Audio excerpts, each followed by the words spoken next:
It's 8:50 here in St. Louis. Our next guest played for the New York Mets, the Los Angeles Dodgers, the San Francisco Giants, and the New York Yankees. He now lives in St. Louis, and he's having a charity dinner Thursday night in which I'm emceeing. It's the Center for Autism. It's their first annual dinner auction at Old Hickory Golf Club on Thursday. We'll tell you how to get tickets in a moment.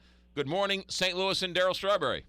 Good morning, McGraw. How you doing? How are you doing? Thanks for checking in. I got a little trivia for you. Okay. Do you know what happened on this day 23 years ago in 1990? 1990. 22 years ago on this day, I became a free agent. I think I signed with the Dodgers. You signed 23 years ago. Ding, ding, ding, ding, ding, ding. 23 years ago, you broke my heart, Darryl Strawberry, and signed with the Dodgers. Do you remember how much? Yeah, $20 million. 5 years, $20 million. Yeah. And at that time, you were the second highest player in baseball history. Wow. Yes, I remember that. How does time change now, 20-something years ago, and compared to the salaries today. But it's all good, It's what it's all about for the players. You have said in the past, have you not, that you probably should have stayed with the Mets, no? I probably should have stayed in New York. Because I was so familiar with baseball. It was a little different. Going to the West Coast, they were, the fans, great fans, LA fans, but they were just a little different than what I've experienced the past 8 years. Right, yeah. It was sort of your home. You always, you still, even though you played with all those teams, you always think of yourself as a New York Met, don't you? Yes, of course. I always think of myself as a New Yorker, period, because of playing with the Yankees and being able to win 3 championships with the Yankees was pretty fun. Playing for Joe Torre, had some great runs over there, and just New York period it's always been a great place for me. You've had an interesting career, Darryl Strawberry. You now find yourself living in St. Louis, which is still one of the great stories about Darryl Strawberry, is that you've found peace and solace here in St. Louis. It's been a blessing. St. Louis has been a great place. The people here are wonderful. So much more stable than anywhere else I've been. The people in St. Louis, they're very friendly, very kind, very family, just very respectful. How long have you lived in the area?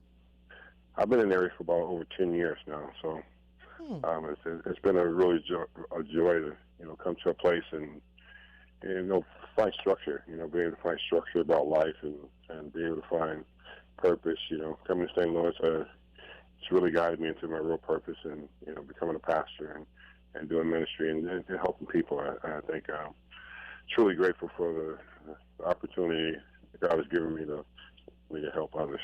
And St. Louis, Darryl, has embraced you to a large extent, haven't they? Yes, they have. They really have. I have a lot of good friends here, plus family. My wife's family's here, and it's just, like I said, it's been a place of comfort. It's been a place of great things that have happened in my life outside of baseball, and that's what every athlete should look for, outside of sports. Because sports end, that day comes when it ends. What do you do when you take the uniform off? And most guys never find a purpose. They still have the uniform on and still think they're baseball players, and that's unfortunate. I was able to realize that I wasn't a baseball player anymore, and it was time for me to find, well, why was I created? What's the purpose of living for? It's a great story. One baseball question for you, Darryl. You had some streaks in your day. Were you ever as hot as David Ortiz in the World Series? No, I've had some streaks. We've all had streaks, and he just happened to have it during that time in the World Series, and that's the most important time when you get to a place like that where you see the ball and you're hitting everything. I think the key for him, what he said, I hit strikes, as long as there were strikes, I was hitting strikes, and that's the whole key. When you get into postseason, is learn not to chase bad pitches and learn to hit strikes, and most guys that learn to hit strikes, you got to be very consistent at that time, because October baseball is what you have to do. You have to hit strikes. Coming up Thursday, your dinner. Tell us about it. Yes, it's at Old Hickory, and it's the first event for the Center for Autism here in St. Louis. We usually do a lot of events in New York. My last 7 events were golf parties in New York, and we decided we wanted to do something local with them and be home more because I don't want to be in New York anymore. I want to be home and do things around here because all the things that we have with helping the Center for Autism and the kids. We're excited about it. We're excited about just being able to have an impact on this community and the families that are affected with autism. It's dear to our heart, me and my wife Tracy, and we just love them, and there's a need. Where there's a need, there should be a person there to be able to open with open hands, to help. If you're able to help, and that's what it's all about. I mean, that's what we are here for. We're not here for a long time. We're here for a short time, and we're here to help others that are in dire needs. I've learned so much about not looking at your own problems, but go look at someone else, and you'll find out other people are in worse condition that you are in. The Center for Autism is a great place to go for those children who are school age, who really have no other alternative.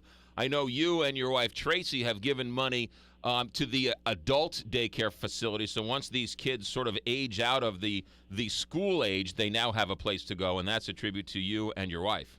Yeah, we continue to do that. We helped the adult daycare program to start. We started the first one here in St. Louis, and we raise money and we give it directly to them. It doesn't go anywhere else. We don't have an overhead. It's just me and my wife. We believe that we could just be a servant to them and help them keep their doors open.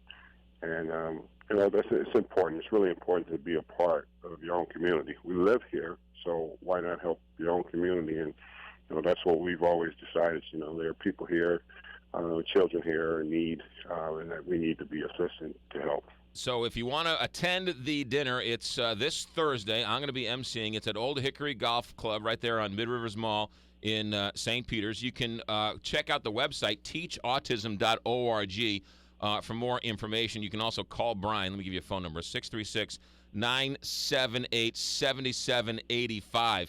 Darryl, I had a chance to talk with Dwight Gooden about his book that came out this spring. And during the interview, I said, hey, you know that Darryl's living in St. Louis? And Dwight said, yeah, I can't quite figure that one out yet. So I mean, I love the fact that he's like, yeah, I don't really get St. Louis. You have to live in St. Louis to understand it, don't you? Yeah, well, I think most people live outside of it, and most players that come in it, we were just players. So all we ever saw was the Cardinal Red that, right. And it was a big rivalry for us at that time. Yeah. Cardinals was a team that we had to battle against every year. And so, we didn't like them and they didn't like us. But, that's part of sports. It was a good rivalry. It was clean. It was fun, to not like each other. But, people that have never actually come to the city and seen how generous and kind the people are. They're so different here, than New York or L.A., Chicago. They're just great fans. They love their team. I just have a lot of respect for the fans that come out and support the Cardinals. They don't boo their players, unless you're just a complete dog. They just, they just don't. They just don't. If you make a mistake, they'll clap their hand and say that's okay. If you make a mistake in New York, they want you out of town. That's exactly right. I never did it though, Darryl. I never booed you. I was there. You weren't ever booed here, were you? I know you didn't. That's St. Louis and Darryl Strawberry. Darryl, we'll see you Thursday night, Old Hickory for the gala. Thanks for checking in. Tell your wife I said hi, and I'll see you Thursday. Okay, thanks, Rod. Take care of you guys. You got it. Darryl Strawberry, St. Louis, and Darryl Strawberry. 23 years ago today, signed a 5-year, $20 million contract, the second most expensive contract in baseball history. $20 million. $4 million a year. Oh. Wow. It is 9 o'clock. KTRS